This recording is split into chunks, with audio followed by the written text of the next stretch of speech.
இன்னைக்கு அமைச்சர்களா இருக்கிறவங்களுக்கு எந்த தகுதியுமே இல்லை திமுக ஆட்சியில். அது வேற விஷயம். நம்ம நிறைய பார்க்குறோம். ரவுடித்தனம் பண்றாங்க. பீப்புள் ரெப்ரசன்டேட்டிவாக இருக்கக்கூடிய எம்எல்ஏவும் எம்பிஸும் ஈவன் மினிஸ்டர்ஸும் மக்களை வந்து அடிக்கிறாங்க, துன்புறுத்துறாங்க, கெட்ட கெட்ட வார்த்தையில பேசுறாங்க. அமைச்சர் சேகர் பாபு அவரெல்லாம் வந்து அறநிலையத்துறை அமைச்சர், ஆன்மீகத்திற்கான அமைச்சராக இருக்கக்கூடியவர். அவர் வாயில என்ன வார்த்தை வருது பாத்தீங்களா? பார்த்தோம். அப்ப அவ்வளவு பெரிய கூட்டத்துல அத்தனை கேமரா கண்களுக்கு முன்பாக அவர் அந்த மாதிரி பேசுவார் அப்படின்னா ரியலா அவரோட ஃபேஸ் எப்படிப்பட்டதுங்க? யோசிக்கவே பயமா இல்லையா? சாமானியன் அவர்கிட்ட எல்லாம் பேச முடியுமாங்க? காமன் மேனுக்கான ஒரு அமைச்சர் அவரு.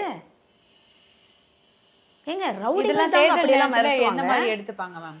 தேர்தல் நேரம் அவ்வளவுதாங்க இவங்களுக்கு முடிஞ்சதுங்க, ஆட்சி முடிஞ்சதுங்க.